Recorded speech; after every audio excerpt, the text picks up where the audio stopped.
Le jour où le testament de mon père a été lu, tout le monde savait déjà qui était censé être le gagnant. Mon frère aîné, Julien, avait passé des années à travailler dans l'entreprise de construction multimillionnaire de papa.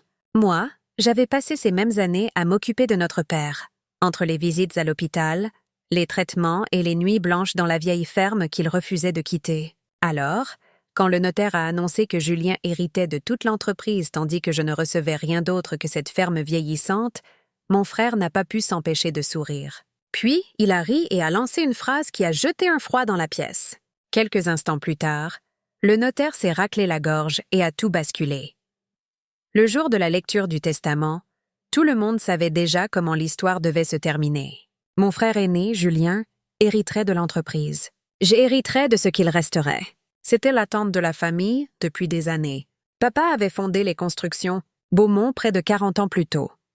Ce qui avait commencé comme une petite affaire à deux était devenu l'une des plus grandes entreprises de construction commerciale de la région. Au moment de sa retraite, l'entreprise valait des millions. Julien avait rejoint la société dès la fin de ses études. Pas moi. J'étais devenu professeur de lycée. Pour la plupart des gens, cette seule décision expliquait tout. Julien était le successeur, et j'étais simplement la fille qui avait choisi un autre chemin. Du moins, c'est ainsi que tout le monde voyait les choses. Ce que personne ne semblait se rappeler, c'était ce qui s'était passé quand papa était tombé malade. 5 ans avant sa mort, on lui a diagnostiqué une grave maladie cardiaque. Les médecins ont réussi à stabiliser son état au début, mais chaque année devenait plus difficile que la précédente. Pendant ce temps, Julien restait occupé à agrandir l'entreprise. Il assistait à des conférences, voyageait constamment et publiait des photos sur Internet parlant de leadership et de succès. De mon côté, je passais d'innombrables soirées à conduire papa à ses rendez-vous. J'organisais ses médicaments, je gérais les papiers d'assurance. Lorsqu'il est devenu trop faible pour vivre seul, j'ai emménagé dans la vieille ferme où il souhaitait passer ses derniers jours. La maison trônait sur un vaste terrain à l'écart de la ville. La plupart des gens la considéraient comme vétuste. Le toit avait besoin de réparation. La plomberie était capricieuse et la peinture s'écaillait sur les murs. Julien l'appelait le gouffre financier. Papa l'appelait chez soi. Je suis donc restée pendant près de 3 ans. Je jonglais entre mes cours et mon rôle d'aidante. Il y avait des nuits où je dormais à peine. Il y avait des week-ends que je passais à nettoyer, à cuisiner et à aider papa à se déplacer dans la propriété. Je ne me suis jamais plainte. C'était mon père. Je l'aimais. Pourtant, chaque fois que de la famille venait nous voir, il ne parlait que de Julien. Ton frère fait des choses incroyables. Ton père doit être si fier. L'entreprise sera entre de bonnes mains un jour. Personne ne mentionnait la fille qui aidait papa chaque jour. Finalement, j'ai arrêté d'attendre qu'il le fasse.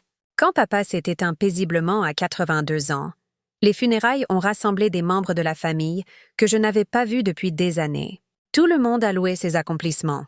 Tout le monde a loué le rôle de Julien dans l'entreprise. Je me tenais silencieusement à l'écart. Une semaine plus tard, nous nous sommes réunis dans un cabinet de notaire en centre-ville pour la lecture du testament. L'atmosphère était étrangement tendue. Tout le monde savait qu'une fortune était en jeu. Ma tante chuchotait ses pronostics, mes cousins échangèrent des regards complices. Même Julien semblait inhabituellement sûr de lui. Le notaire, Maître Renard, ajusta ses lunettes et ouvrit un dossier épais. « Le patrimoine de votre père a été structuré avec soin », commença-t-elle. Le silence se fit instantanément. Quelques minutes plus tard, il arriva à la partie que tout le monde attendait. Les constructions Beaumont et tous les intérêts majoritaires reviennent à Julien Beaumont. Quelques parents hochèrent la tête d'un air entendu. Julien sourit, puis le notaire poursuivit. La ferme et la propriété environnante reviennent entièrement à Émilie Beaumont. C'était tout. La pièce explosa de murmures. Julien s'adossa à sa chaise et éclata de rire. « Eh bien, dit-il d'une voix forte. Plusieurs personnes semblaient mal à l'aise, mais il s'en moquait. Je suppose que papa savait qui était capable d'assumer de vraies responsabilités. Quelques parents esquissèrent des sourires nerveux. Julien secoua la tête et me regarda droit dans les yeux. « Tu as passé des années à t'occuper de lui pour finir avec cette bicoque. » Nouveau rire. Puis il ajouta la phrase qui glaça l'assemblée. « Tu aurais peut-être dû encore mieux t'occuper de lui. J'ai eu l'estomac noué. » L'insulte flottait lourdement dans l'air. Avant que je puisse répondre, Maître Renard referma lentement le dossier devant lui. Puis il se racla la gorge. « En réalité, dit-il calmement, il y a un dernier point que votre père m'a chargé d'aborder. » Soudain, tous les regards se tournèrent vers lui. Le silence devint total. Le sourire arrogant de Julien resta figé alors qu'il se rengorgeait dans son fauteuil. De l'autre côté de la table, Maître Renard croisa les mains. « Comme je le disais, » reprit-il posément, « il y a une question supplémentaire que votre père m'a demandé de traiter seulement après l'annonce de l'héritage principal. » Julien ricana. « C'est quoi? Une collection de vieux outils ?» Quelques parents rirent. Maître Renard les ignora. Au lieu de cela, il ouvrit une seconde enveloppe. Contrairement au dossier juridique épais, celle-ci semblait usée et personnelle. « Votre père a écrit une lettre, » dit-il. Il a spécifiquement demandé qu'elle soit lue à haute voix. Pour la première fois de l'après-midi, j'ai senti ma poitrine se serrer. Papa n'avait jamais été un homme de grands discours. « S'il avait laissé une lettre, c'est que c'était important !» Maître Renard déplia les pages. « Chère famille, » commença-t-il. « Si vous entendez ceci, c'est que je suis parti. Avant que quiconque ne décide qui a reçu plus et qui a reçu moins, je vous demande d'écouter attentivement. » La pièce se figea. Julien a aidé à bâtir mon entreprise et je lui en suis reconnaissant. Il a gagné sa place par des années de travail. L'entreprise doit revenir à quelqu'un qui en comprend le fonctionnement. Julien hocha la tête fièrement. Puis le notaire continua. Cependant, le succès ne se mesure pas uniquement au profit. Le sourire s'effaça lentement du visage de Julien. Pendant des années, une personne est venue chaque jour sans rien attendre en retour. Une personne a sacrifié ses opportunités, ses week-ends, son sommeil et son confort pour s'assurer que je ne sois jamais seule. Mes yeux se sont immédiatement remplis de larmes. Émilie n'a jamais demandé de quoi elle hériterait. Elle a seulement demandé si j'avais besoin de quelque chose. Plusieurs parents baissèrent les yeux. Le notaire tourna la page.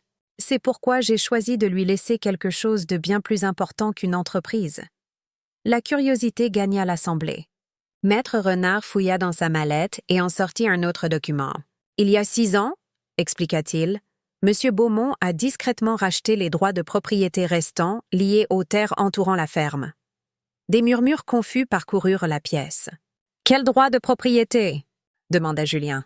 Maître Renard ajusta ses lunettes. « Les droits miniers, énergétiques et de développement. » La confusion disparut instantanément.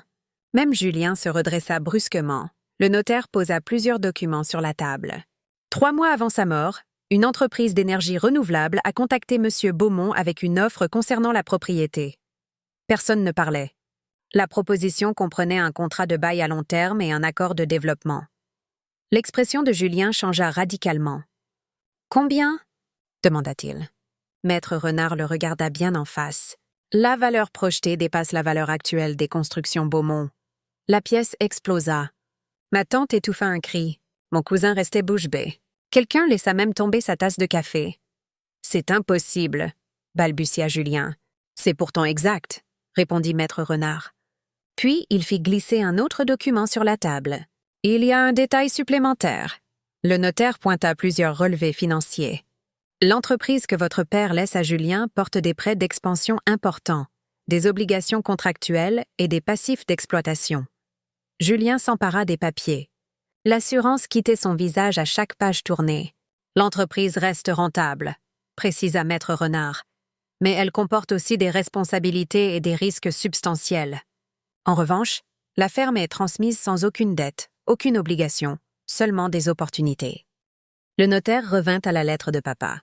Si Émilie reçoit cette propriété, c'est parce qu'elle a compris quelque chose que Julien n'a jamais compris. Ma gorge se serra. Les gens passent leur vie à courir après les choses de valeur. Émilie a passé la sienne à valoriser les gens. Des larmes coulaient sur mes joues. Le silence régnait à nouveau. Les derniers mots de papa résonnèrent dans le bureau. Elle a pris soin de moi quand il n'y avait aucune récompense à la clé. C'est pourquoi je lui confie l'avenir. Quand la lecture se termina, personne ne regarda Julien. Personne ne rit. Personne ne se moqua plus de la vieille ferme. Alors que nous nous levions pour partir, Julien restait pétrifié sur sa chaise. Pendant des années, il avait cru que l'héritage était une question d'apparence. Papa savait ce qu'il en était réellement. Et à ce moment-là, tout le monde l'avait compris. Pour la première fois depuis la perte de mon père, j'ai souri. Pas pour ce dont j'héritais, mais parce que la dernière leçon de papa avait été entendue exactement comme il l'avait voulu.